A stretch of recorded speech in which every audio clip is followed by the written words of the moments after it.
Greater Hyderabad municipal కార్పొరేషన్ను ప్రభుత్వం మూడుగా విభజించింది. జీహెచ్ఎంసీతో పాటు మల్కాజ్గిరి, సైబరాబాద్ కార్పొరేషన్లుగా విభజన చేసింది. 3 కార్పొరేషన్లకు కమిషనర్లను నియమిస్తూ ఉత్తర్వులు జారీ చేసింది. పాలక మండలి గడువు ముగియడంతో జీహెచ్ఎంసీకి ప్రత్యేక అధికారిగా జయేష్ రంజన్ను నియమించిన సర్కారు మిగతా 2 కార్పొరేషన్ల బాధ్యతలను కూడా అప్పగించింది.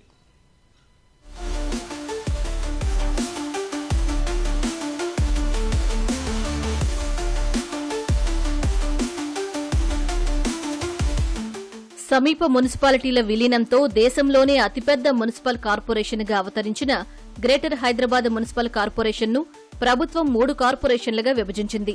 ఓఆర్ఆర్ పరిధిలోని పురపాలికలు, కార్పొరేషన్ల విలీనం తర్వాత 1956 చదరపు కిలోమీటర్ల విస్తీర్ణంలో ఉన్న జీహెచ్ఎంసీని 12 జోన్లు, 60 సర్కిళ్లు, 300 వార్డులుగా విభజించిన ప్రభుత్వం పరిపాలనా సౌలభ్యం కోసం 3 కార్పొరేషన్లుగా విభజించింది. మంగళవారంతో జీహెచ్ఎంసీ పాలక మండలి గడువు ముగియటంతో ప్రభుత్వం అధికారికంగా విభజిస్తూ ఉత్తర్వులు జారీ చేసింది. ప్రస్తుత జీహెచ్ఎంసీ కార్పొరేషన్కు ఆర్వీ కర్ణన్నే కొనసాగిస్తుండగా సైబరాబాద్ కార్పొరేషన్కు సృజన, మల్కాజ్గిరి కార్పొరేషన్కు వినయ్ కృష్ణారెడ్డిని కమిషనర్లుగా నియమించింది. మరోవైపు జీహెచ్ఎంసీ పాలక మండలి గడువు ముగియటంతో చాలా కాలం తర్వాత జీహెచ్ఎంసీకి ప్రత్యేక అధికారిని నియమించింది. జయేష్ రంజన్కు బాధ్యతలు అప్పగించింది. మిగతా 2 కార్పొరేషన్ల బాధ్యతలు సైతం ఆయనకే అప్పగించింది. బుధవారం నుంచి తదుపరి ఎన్నికలు జరిగే వరకు స్పెషల్ ఆఫీసర్ల పాలన ఉంటుంది.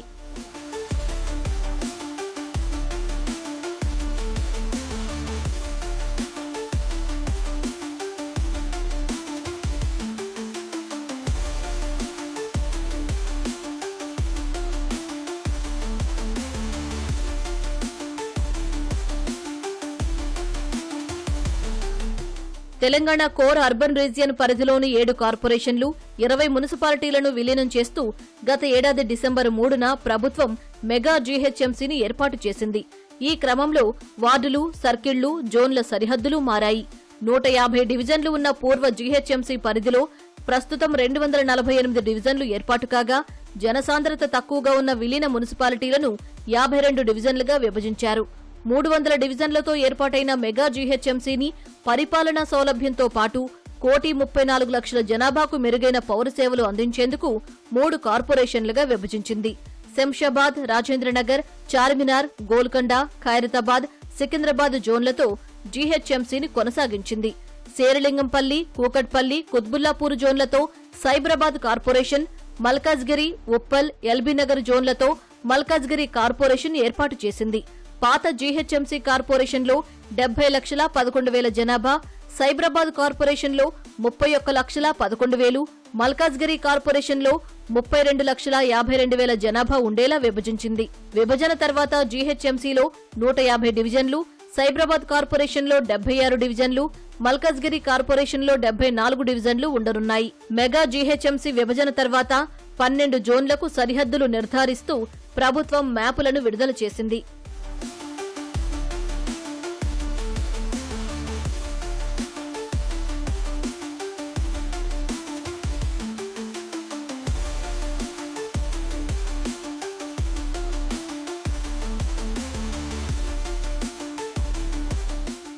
జలమండలి పరిధిని సైతం విస్తరిస్తూ ప్రభుత్వం బుధవారం ఉత్తర్వులు జారీ చేసింది. ఓఆర్ఆర్ పరిధిలో నీటి సరఫరా, సీవరేజ్ నిర్వహణను జీహెచ్ఎంసీ నుంచి జలమండలికి బదిలీ చేస్తూ ప్రభుత్వం ఆదేశాలు జారీ చేసింది. నీటి సరఫరా, మురుగు వ్యవస్థలతో పాటు సంబంధిత మౌలిక వసతుల అభివృద్ధిని కూడా జలమండలి చేపట్టనుంది. ప్రస్తుతం 1,450 చదరపు కిలోమీటర్ల మేర మంచినీటి సరఫరాతో పాటు 650 చదరపు కిలోమీటర్ల మేర సేవరేజ్ నిర్వహణ చేస్తున్న జలమండలి ఇక నుంచి 1,956 చదరపు కిలోమీటర్ల మేర మంచినీటి సరఫరాతో పాటు సేవరేజ్ నిర్వహణ చూడనుంది. కొత్తగా అవసరమైన ప్రాంతాల్లో సేవరేజ్ ట్రీట్మెంట్ ప్లాంట్లు నిర్మించేందుకు జలమండలి చర్యలు తీసుకోనుంది. హైదరాబాద్ జలమండలి ఈడీగా సామ్రాట్ అశోక్ కొనసాగుతూ ఉండగా మల్కాజ్గిరి జలమండలి ఎగ్జిక్యూటివ్ డైరెక్టర్గా ఎస్ పంకజ, సైబరాబాద్ ఈడీగా ఎం సంతోష్ను ప్రభుత్వం నియమించింది.